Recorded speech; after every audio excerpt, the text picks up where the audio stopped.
very good evening and welcome to State of Business, our television's prime time business news bulletin. I'm Adusha Thavappalakumar. Let's take a look at the headlines first. Former President requests government to hold a general election. Over 125 complaints of violations lodged during election. Now the stories in detail. Following the historic victory of the Sri Lanka Podujana Peramuna at the local government elections 2018, former President Mahinda Rajapaksa has requested the government to conduct a general election to establish a stable government. Addressing a press briefing in Colombo this morning, former President also made the following remarks. ආයතන 232ක් අපිට ජයග්‍රහණය කරන්න පුළුවන් වුණා. ලක්ෂ 50කට ආසන්න ඡන්ද ප්‍රමාණයක් අපිට ලැබිලා තියෙනවා. අපි කියන්නේ මේ ජනතාවගේ මේ බොහොම පැහැදිලිව ජනතාව දීලා තියෙනවා. වාම මේ ආණ්ඩුවට මහමැතිවරණයකට ගිහිල්ලා මහමැතිවරණයකින් මේ ජනතාවට තීන්දුව කිරීමට අවස්ථාව ලබා දෙන කියන එක තමයි අපි ඉල්ලා සිටින්නේ. මේ මැතිවරණ ක්‍රමයම එකතරා අවුලක් තියෙනවා. ප්‍රතිඵල නිකුත් කිරීම පිළිබඳව තවමත් හරියාකාර අවසන් කරලා නැහැ මම හිතන්නේ.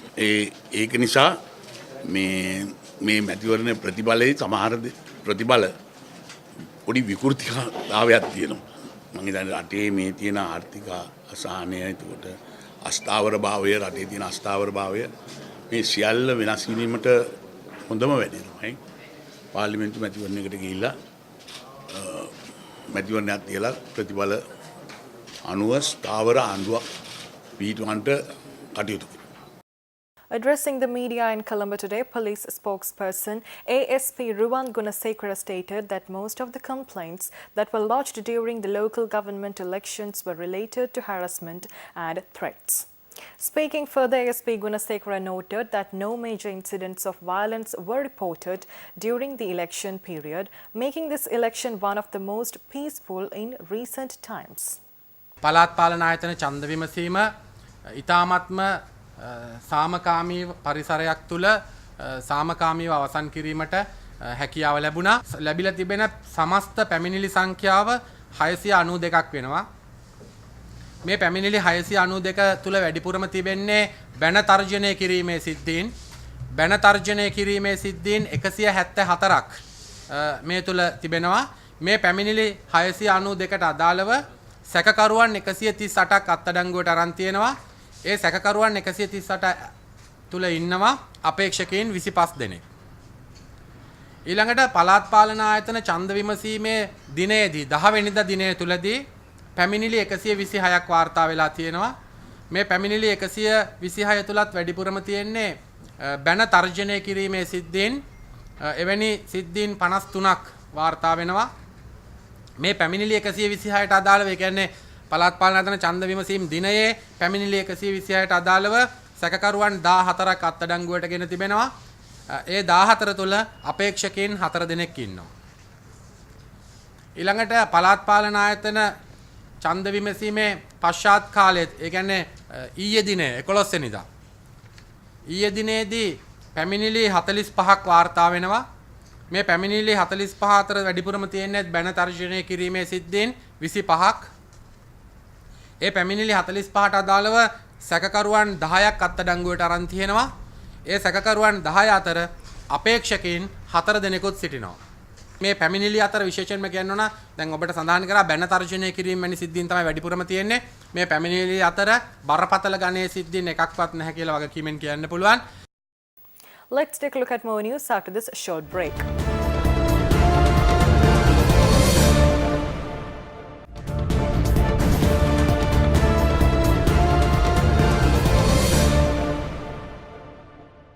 Welcome back. Our television conducted a panel discussion last night to analyze the results of the recently concluded local government election. The panel of experts consisted of Dr. Pakesodi Saravanamuthu, Executive Director of Centre for Policy Alternatives, Attorney at Law Rajpal Abhinayaka, Senior Head of Politics at Verite Research Janine Fernando, and Executive Director of Transparency International Ashok Obesekara, and the session was moderated by political commentator Malinda Seneviratne. The panelists expressed the following views with regard to the recently concluded local government election. Our memory, as far as the Centre for Monitoring Election Violence is concerned, this is one of the most peaceful on record. And interestingly, I think it also has the highest turnout figures for a local government election.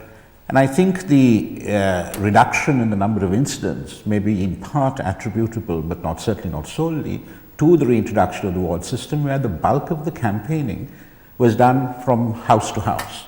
And so that reduced the level of the opportunity, if you like, for malpractice and violence and all of that. One very regrettable thing in the campaign, though, given that it was a peaceful one, was nevertheless because of the introduction of the quota with regard to women, we had a number of instances where male candidates were targeting their female counterparts. There were religious leaders as well who were putting together videos which were abusive and insulting of female candidates. That was extremely unfortunate. But otherwise, on the whole, I think the election was an extremely peaceful and orderly one. We had a bit of a hiccup, I think, though, with regard to the release of results yesterday, but by and large, the new election commission acquitted itself in terms of the conduct of the election. I think local government elections have been peaceful even in the past. And of course, given that there were no preference for votes cast, it naturally had to be relatively more peaceful than any of the other past elections. But also having said that, I mean, it's not a watershed. It doesn't mean that it's going to be like this all the time, just because this was peaceful, and there have been peaceful ones before as well, in my opinion.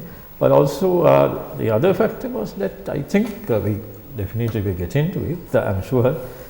But when you look at the results, essentially, I think it was, I would say, one-sided, because it was a landslide. Reuters has called it a landslide.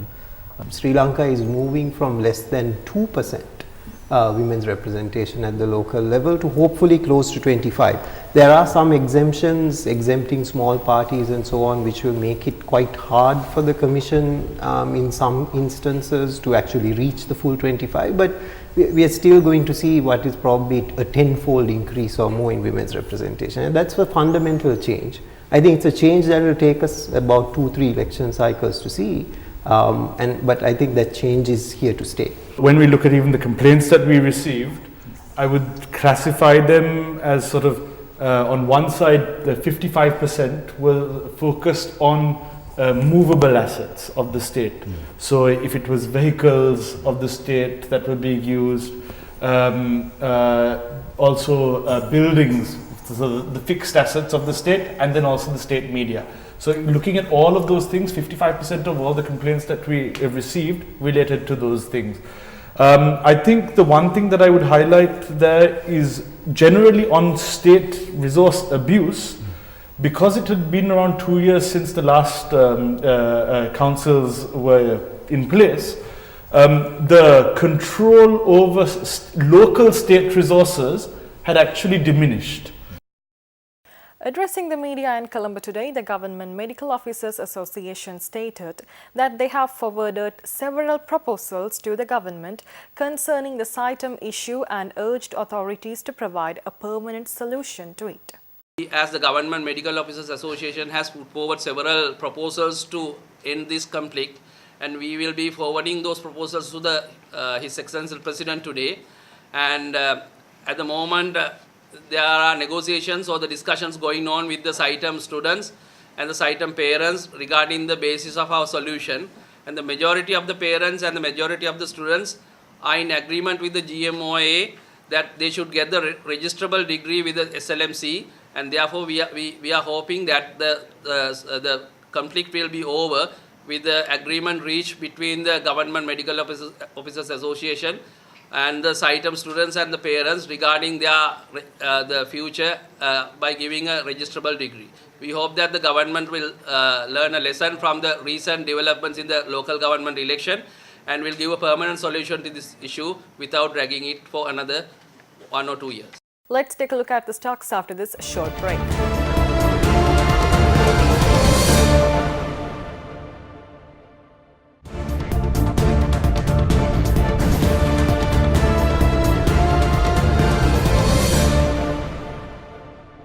Welcome back. Trading at Colombo Stock Exchange ended on a negative note today. The all-share price index dropped by 29.30 points to close at 6,542.99, and the S&P SL 20 dropped by 15.21 points to close at 3,714.97. The turnover was 598 million rupees and 34.7 million shares were traded. Next is Forex rates.